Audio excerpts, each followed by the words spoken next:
আসসালামু আলাইকুম আপুরা, শুভ সকালের অনেক অনেক শুভেচ্ছা জানিয়ে নতুন আরও একটি ব্লগ শুরু করছি। আশা করি আমার আজকের ব্লগটিও তোমাদের কাছে খুব ভালো লাগবে। কি ইন্ট্রোটা তো খুব গতানুগতিক, তাই না? সো সবাইকে ঈদ মোবারক, ঈদ মোবারক অ্যান্ড এগেইন ঈদ মোবারক। ঈদ মোবারকের অনেক অনেক শুভেচ্ছা জানিয়ে নতুন আরেকটি ব্লগ শুরু করছি। আশা করি আমার আজকের ব্লগটিও তোমাদের কাছে খুব ভালো লাগবে এবং সারাটা দিন আমার সঙ্গেই থাকো।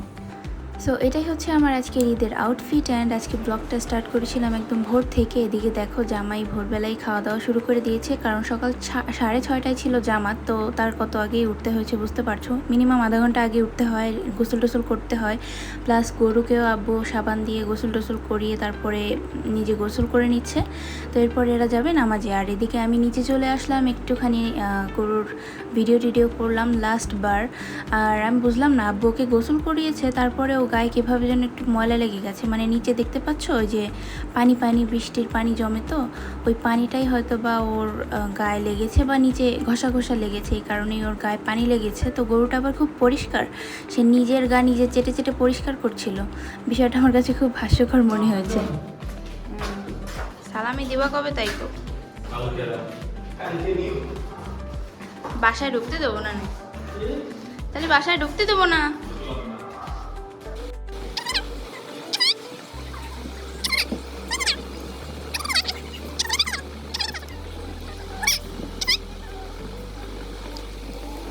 তো এদিকে বাড়ির ছেলেরা নামাজে চলে গিয়েছে, আর এই ফাঁকে আমরা মেয়েরাও নাস্তা সেরে নিচ্ছিলাম, সেমাই খেয়ে নিচ্ছিলাম আর এদিকে পিঠাও খেয়ে নিচ্ছিলাম। আর সেমাইতে কিন্তু বাদাম কিশমিশ সবই ছিল বাই দ্য ওয়ে। গরু জবাই দেওয়া শেষ, আর এদিকে আমার আব্বু একজন, তার কাজই শুধু ঝাড়ু দেওয়া। যেদিন গরু কিনে আনছে সেদিনও ঝাড়ু দিছে, এখনও ঝাড়ু দিচ্ছে। আমি আবার আসলে এইসব জবাই টবাই দেওয়া দেখতে পারি না। তো এখন মেইন কাজ শুরু হবে, মাংস কাটাকাটি।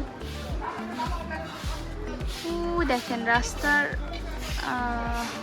রাস্তার ওই মাথা থেকে শুরু করে একদম এদিকে এখনো বাকি আছে, তো এদিকে এখনো বাকি আছে একটা।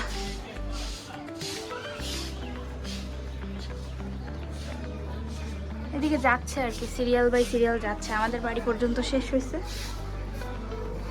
আর আমার আব্বু সমানে ঝাড়ু দিচ্ছে।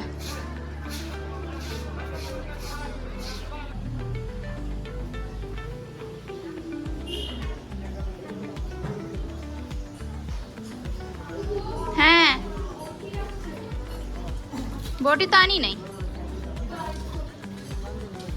আপুরা, এখন কিন্তু মেয়েদের কাজ, এখন কিন্তু আমরা মাংস কাটতে বসবো, আর এখন কিন্তু কোনোই ব্লগ করা যাবে না। সো এখন সবাই মিলে কাটাকাটি শুরু করে দেবো, অ্যান্ড না করলে কিন্তু লেট হয়ে যাবে অনেক। বেশ অনেকক্ষণ কাজ করার পর আমি একটু উপরে গিয়ে রেস্ট নিচ্ছিলাম, তো এখন আবার নামলাম। এসে দেখি যে সব মোটামুটি কাজ ভালো গতিতেই আগাচ্ছে। এই পাশের বাসা হচ্ছে আমার চাচার, তারাও কাটাকাটি করছিল, আর আমাদের বাসায় তো কাটাকাটি হচ্ছিলই।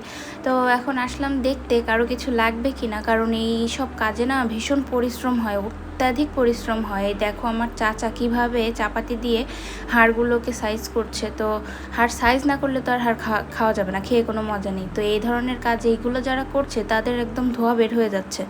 তো এই দেখো আমার ভাবি কিন্তু একটু পরে আমাকে ডেকে বলবে চাচাকে একটু শরবত বানিয়ে দিতে। আর এদিকে আমার আম্মু সবাই যারা কাজ করছে আজকে সবার জন্য, একদম সবার জন্য কিন্তু রান্না বান্না করবে। এই দেখো মাংস নিয়ে গেল আম্মু, তো আম্মু কিন্তু রান্না বসিয়ে দেবে, কারণ তাড়াতাড়ি রান্না না বসালে কিন্তু কেউ খেতে পারবে না। এই কাজ করতে করতে একদম মনে করো যে দুপুর 2টা তো বাজবেই, তো তখন তো সবার ক্ষুধা লেগে যাবে। তো রান্নাটা অন্তত এক সাইড দিয়ে একজন এগিয়ে রাখতে হবে। তো এই দেখো আমার ভাবি আমাকে ডেকে বলছিল যে চাচাকে একটু শরবত গুলিয়ে দিতে, তো আমি আবার যাব। আর আমি কিন্তু ওই যে কলিজা বলে দেখতে পাচ্ছ, এগুলো সব আমি কেটেছি, তারপর মাংস বেশ খানিকটা আমি কেটে তারপরে গিয়েছিলাম। তো এখন আর আমি হয়তো বা আমার ধরা হবে না, কিন্তু উপরে যখন মাংস যাবে তখন আমার আবার কাজ শুরু হবে। কোরবানির দিন কেউ এগিয়ে থাকে কেউ পিছিয়ে থাকে, এরকমই হয় অবস্থা। তো আমাদের মাংস কাটাকাটি বেশ অনেকটাই এগিয়ে গেছে, কিন্তু ওই পাশের বাড়ির মাংস কাটাকাটি দেখতে পাচ্ছি যে খুব একটা প্রোগ্রেস নেই। আর ওদের গরুটা ছিল বড়, বুঝছো। এই দেখো আমাদের মাংস কাটাকাটি প্রায় এগিয়ে গেছে। এখন এই ভুঁড়ি পাকসাপের পালা। অনেকে আছে না গরুর খায়, চামড়া খায়, কিন্তু আমরা তো খেতে পারি না। আর ওটা কিন্তু কোলাজেনে ভর্তি। আমরা যে কোলাজেন বলে লাফাই না, ওই চামড়াতেই কিন্তু কোলাজেন থাকে প্রচুর। কিন্তু আমরা তো আসলে ওইভাবে খেতে বুঝি না, বা অত পরিশ্রম করে খায় কে, দিয়ে দিই মানুষকে যারা এই কাটাকাটি করে, তাদের কাউকে হয়তো বা দিয়ে দেওয়া হবে। তো আম্মু সব কিছু, এই যে পেঁয়াজ, আদা রসুন বাটা, লাল মরিচ বাটা সব কিছু দিয়ে মাংসটা হাতে মেখে ড্যাগে বসিয়ে দিয়েছে। আর ড্যাগের মাংসর যা টেস্ট, এই মাংসের ঝোল চলবে 3 দিন পর্যন্ত, মানে এত মজা লাগে রে ভাই, কি আর বলবো, ভীষণ টেস্ট।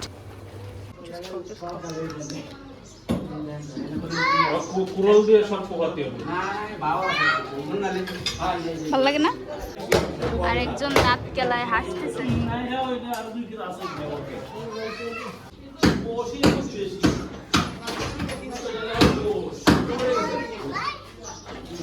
আমাদের এখনো বাকি আছে, যে খাওয়াগুলো তো বাকি।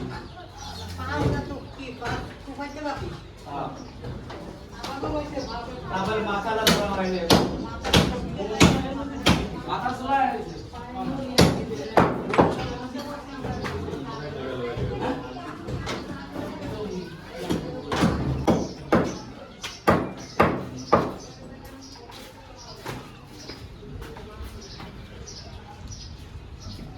আবার আসে এই জায়গা আসে দুটো নারাটা বসে তো মানে আসবে। আবার আমরা আইতেছি এদিকে কোন কাম ওই যে তোমার ভাই দাও এই নাইনটা আমাদের বাড়ির সামনে রাস্তা একদম পরিষ্কার, আর আমাদের কিন্তু রাস্তায় বসে কাটাকাটি করা লাগে না আলহামদুলিল্লাহ। আমরা ভিতরে নিরিবিলি বসে কাটাকাটি করতে পারি, কিন্তু অনেকেই দেখো রাস্তায় বসে বসে কুটাকাটি করছে। আর আমার বোন আর আমার ভাই এদিকে কিন্তু রাস্তায় একটু ট্যুর মারছিল, মানে ঘুরে বেড়াচ্ছিল এদের ড্রেস পরে। এখানে গোশ, এখানে চর্বি, এখানে কলিজা, এখানে ফ্যাকসা, হাড্ডি এখনও আসেনি। হাড্ডি আসলে সব কিছু ভাগাভাগি হবে। এখানে মোট কয় ভাগ হবে? গরিবদের ভাগ, আত্মীয়দের ভাগ, প্রতিবেশীদের ভাগ, আর আমাদের ভাগ, মোট 4 ভাগ হবে। 4 ভাগ হলে তারপরে এখান থেকে গোশ ফ্রিজে যাবে। তো আরও কিছুক্ষণ অপেক্ষা করা লাগবে।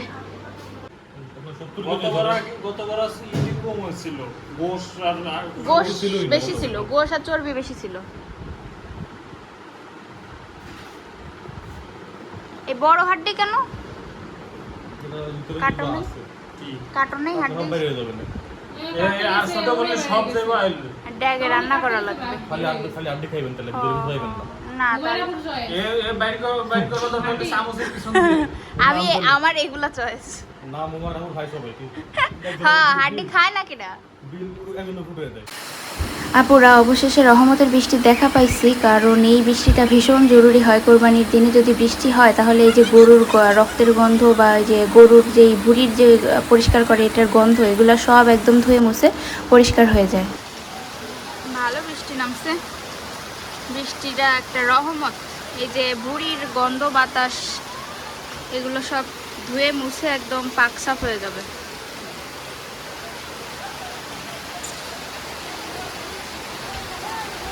আমাদের গোষ্ঠুস কাটা শেষ, একদম ঘরে উঠানো হয়ে গেছে। আর ওই যে এখনো কাদের কাদের রয়েছে,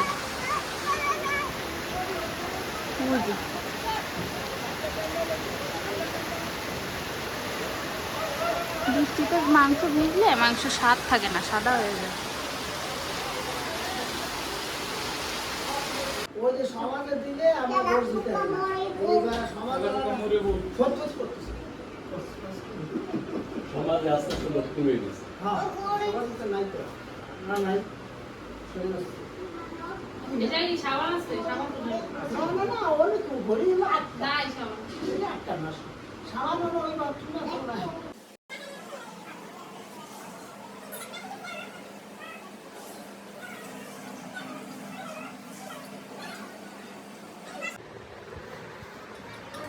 কোলি যাও আছে। হ্যাঁ ঠান্ডা নেই, কুরবানি গোশ ঠান্ডা লাগে না, গরম গরম খাবে। এদিকে কাঁচা গোশ বাসা হচ্ছে, আর এদিকে আমরা রান্না গোশ খেয়ে ফেলেছি। গরম, বারবার গরম। এত বড় বড় পিস কে? বড় পিসি তো কুরবানির গোশ খায়। আর একটু ছোট করবো না? করে নেই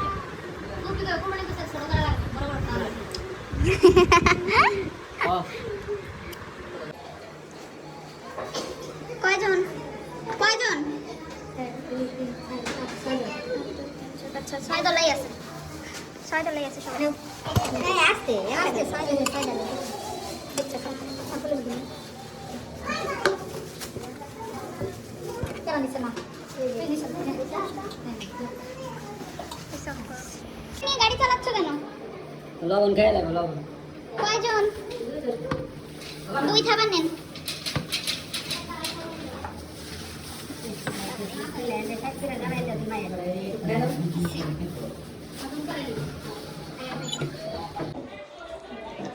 কয়জন লাইটটা চাপ দাও জ্বালাও কয়জন আমার সাইড তো এক এক ভাগে এক একজন নেন 4 ভাগে নেবে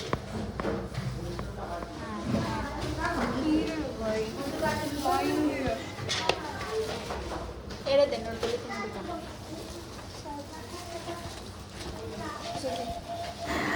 আপুরা যে কোরবানিটা গরু হয়ে গেল সরি যে গরুটা কোরবানি হয়ে গেল এটার মাংস কিন্তু আমাদের বাসায় 100 মানুষ আসছে আজকে তো 100 মানুষকে তো বিলি করছি মাংস আর প্লাস আমরা 50 জন তো আত্মীয় স্বজন হবেই তো প্রায় 150 মানুষের যে রিজিক এটা কিন্তু কম বিষয় না হ্যাঁ হাজার হাজার গরু কিন্তু জবাই হয়ে যায় কিন্তু কার খোঁজ কে রাখে কিন্তু এই কোরবানি সাক্ষী মনে করো সামনের বছর বা তারপরের বছর পর্যন্ত কিন্তু এই গরুটা আমাদের মেমোরিতে থাকবে বিধ্বস্ত চেহারা নিয়ে তোমাদের সামনে আসলাম কারণ মানে সারাটা দিনই ভীষণ পরিমাণ পরিশ্রম গেছে তো আজকের দিনটায় আসলে এই যে কষ্টটা করি এটাই আসলে মজা আর কি ঈদের তো এটাই মজা আর এখনও আসলে ইয়ারা কি বলে গরিব মানুষগুলো যারা আছে তারা আসছে আর সন্ধ্যা পর্যন্ত এরকম চলবে তো এটাই মজা দিচ্ছি যতক্ষণ পারি দিব আর আত্মীয় স্বজনের ভাগ যারা আছে আশেপাশে যারা বেড়াতে এসেছিল